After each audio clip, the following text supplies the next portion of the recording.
Welcome sa DRS 2.0. Fresh at nagbabagang happenings ba ang hanap mo? Mga padabarkads man yan o mga trending topics? Pwes, sagutan natin yan. Kaya naman isubscribe nyo na ang ating channel para sa mga nagbabagang balita everyday. So ayun, welcome back again sa ating YouTube channel mga kadabarkads, and for today's video, ang pag-uusapan natin ay tungkol sa mga importanteng ganap sa loob at sa labas ng Itbulaga. So kahapon nga po, inilabas na po ni Ian Red yung vlog niya, nakasama niya po itong mga SQ, si Anne, si Casey, and si Jean.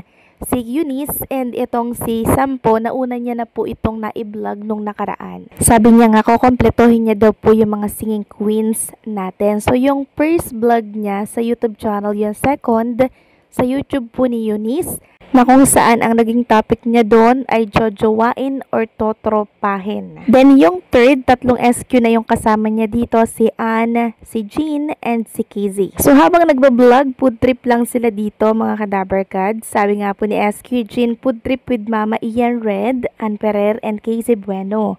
Ikaw dabarkads, anong bet mo sa mga nakahain? Sobrang dami po dito mga kadabarkads na street food.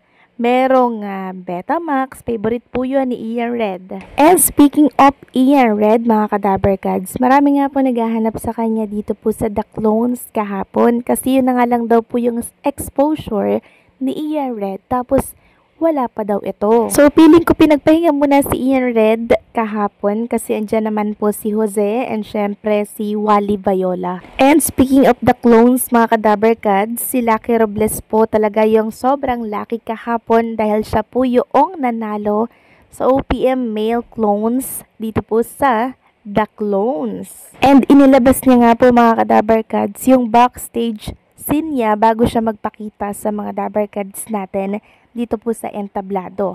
Sabi niya nga maraming salamat sa lahat ng suporta sa pagmamahal dabarkads. Salamat ng marami sa Itbulaga TVJ sa opportunity na ito, credits to Kuya Elmer sa video na ito. And also, ito pa yung statement niya, God is truly great from the first daily winner of the Clones pilot episode, last clone contestant to perform sa semifinals, and now I received this amazing blessing from God. Thank you my Lord God and Mama Mary sa guidance and love nyo sa akin. To my parents, thank you Mom and Dad sa support and love nyo sa akin. Then pinasalamatan niya po dito yung kanyang pamilya din, and syempre sa kanya daw mga co-OPM male grand finalists. Ang husay niyo sobra, I love you all. Sa mga judges, salamat po ng maraming Moy Ortiz, Luke Mijares, Richard Reynoso, tinag niya po lahat ng mga judges. Sabi pa niya dito sa Itbulaga staff host, Sir Tito, Bossing, Big Sir Joey, lahat ng dabarkads pinasalamatan niya po. And sabi niya pa dito, salamat sa opportunity na ito since January 1 na tinawagan mo ako. Maraming salamat po. Love you ate. Si Oreo po yun. Sir Gary Valenciano, thank you po ng marami sa inyo. My biggest inspiration sa OPM. And finally, sa lahat po ng dabarkads, maraming salamat sa pagmamahal at suporta niyo sa akin. I love you all. So noon pa man mga kadabarkads, ang dami na pong sinasalihan nitong si Lucky Robles. And also may mga gig din siyang pinupuntahan mga kadabarkads. Mahusay talaga siya. And kitang-kita naman natin, di ba mga kadabarkads, na talaga namang cap bosses talaga niya ang isang Gary Valenciano, at maging si Gary Valenciano napa-message po sa kanya para siya po ay personal na sabihang nagulat siya. Hindi siya makapaniwala na hindi siya yung kumakanta, pero boses niya yung naririnig niya. So after pala ng OPM Male Clones mga kadabarkads, panibagong batch na naman po ang maglalaban-laban. At after masala po lahat yung mga sa third batch, maglalaban-laban naman po mga kadabarkads ay yung mga napili. Si Dulce, si Gary at yung mapipili po sa third batch. Samantalang si Sil Gian Mateo Almuena naman po ay merong statement din para kay Lucky Robles. Sabi niya, thank you Lord sa chance na makapag-perform dito at makapasok kami pareho. Sorry, naiyak talaga ako. Napakalupit talaga ni Coach Lucky Robles. Super pressure pero worth it. Sobrang salamat sa mga nakasuporta.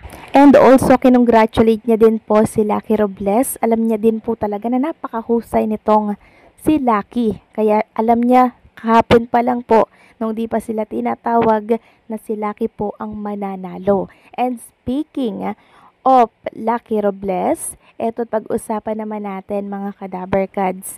Etong kaklone po ni Chito Miranda. So kahapon po nilabas po ng TVJ yung video niya na siya po ay kumakanta. Ganito po yung caption, kahit anong challenge, laban na laban ang mga clones. Actually, mahuhusay naman po talaga silang lahat. And nagbasa nga po ako ng komento sa post ng TVJ, ang daming nang hinayang sa kanya na dapat si Chito Miranda daw po ay sa first runner-up. Sabi dito ng mga netizen, no? Si Chito kahit kinakabahan kaboses niya talaga, kaboys niya talaga, kahit anong gawin, Chito Miranda talaga, boses niya. Bihira lang makaboses ni Chito. Sabi pa ng isa, sayang talaga tong si Chito. Kaboses talaga niya si Chito. Sabi pa ng isa mga Kadaber Kads, sayang yung Chito kabado, pero in fairness kay JR, try nyo i-replay, magaling talaga. Noong una di ako makapaniwalang natalo niya si Jano at Chito, pero deserve niya talaga ang first. Pero yung grand winner, Gary B talaga. At least sa grand winner mga Kadaber Kads, 'di ba? Si Gary Valenciano po talaga. Pero yun nga po, sa first runner-up, maraming nalungkot, maraming nang hinayang dito kay Chito Miranda. I'm sure may magsasabi na naman dyan na kayo na yung mag-judge.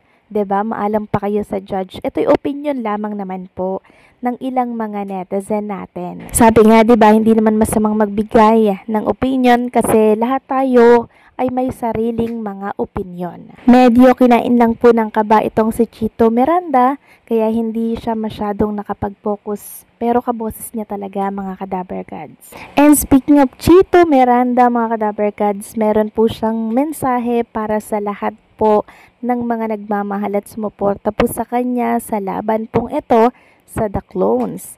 Sabi niya nga maraming salamat daw sa mga sumuporta sa kanya dito sa The Clones. Mag-iingat daw po kayo palagi mga Kadaber Kads. And huwag kayong mag-alala mga Kadaber Kads, 'di ba? May naiuwi naman po itong si Chito Miranda. Plus, meron pa siyang tsansa na magkaroon po ng wild card. Malay nyo, 'di ba? Paglaban-labanin po yung first and second runner-up. Kasi for me lang mga Kadaber Kads, mahusay talaga si Chito Miranda. Lahat po ng mga pinagawa sa kanya ng mga judges, kuhang-kuha niya talaga yung boses ni Chito.